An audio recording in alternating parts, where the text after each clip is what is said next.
Assalamualaikum warahmatullahi wabarakatuh.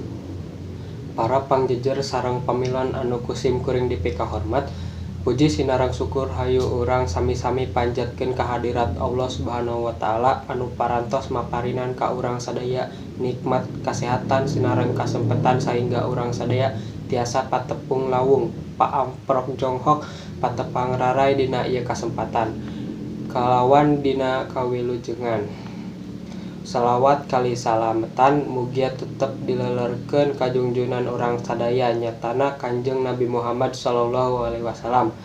Teu hilap ka kulawargina, ka para sahabatna sareng mudah-mudahan nepi ka urang sadaya salaku umatna dugi ka akhir zaman amin.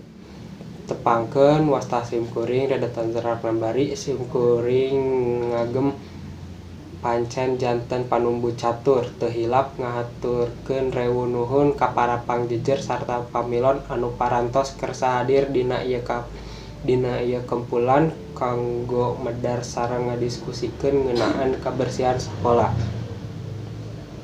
Kukituna supados henteu nyangkolong kana waktos hayu urang sadaya buka ieu sawala kumaosan basmalah sasarengan. Bismillahirrohmanirrohim. Para pangjejer sareng pamilon anu kusim kuring dipihormat sarta acan nicakana acara nu salajengna supados teu disaha-saha simkuring nepangkeun pangjejer nu bade ngadugikeun kamandangna nyaeta Ibu Yelija Fajriah, guru urang sadaya dina mata pelajaran Basa Sunda. Wilujeng enjing Bu, hatur nuhun kana kasumpinganana.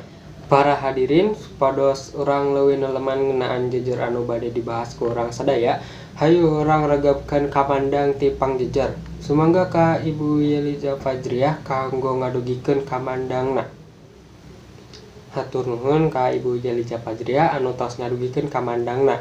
Sae kacidan naon rupi anu didugikeunna. Saalitna parantos muka pandangan urang sadaya ngeunaan kabersihan sakola. Kabersihan sakola kudu urang jaga. Urang kudu mika cinta kebersihan sangkan hate urang milu bersih. Urang kedah ngajaga lingkungan sakola sapertos ulah micin sampah papaduan, nyurat-nyurat tembok atawa bangku sakola jeung sajabana. Kulantaran waktos nu sakedik, salajengna simkuring bade ngawatesan kanggo pamilon nu bade tumaros ngan ukur sababaraha urang. Dina ngadugikeun patarosana, kedah ngacungkeun panangan teras nyebatkeun namina sarta teu kenging gogorowokan.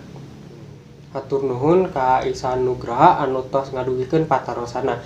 Patarosana kirang langkung ngeunaan manfaatna tina ngajaga kabersihan sakola. Sumangga ka Ibu Yelija Fajriah kanggo ngawaler patarosanana. Hatur nuhun ka Ibu anu parantos ngawaler patarosana ti Ihsan Nugraha. Teu karaos ieu acara teh parantos rengse. Alhamdulillah ieu acara teh ti kawit dugi ka rengsena parantos kalaksanakeun kalayan lancar. Kukituna hayu urang sasarengan nutup ieu acara maosan hamdalah sasarengan. Alhamdulillahirabbil alamin. Simkuring salaku panumbu catur sareng sapara kancaneda hapunten anu kasuhun bilih aya cariosan-cariosan oge paripaos anu matak teu geunah kana mana hadirin sadaya. Mung sakitu anu kapihatur, hatur nuhun kana perhatosan ti sadayana. Wassalamualaikum warahmatullahi wabarakatuh.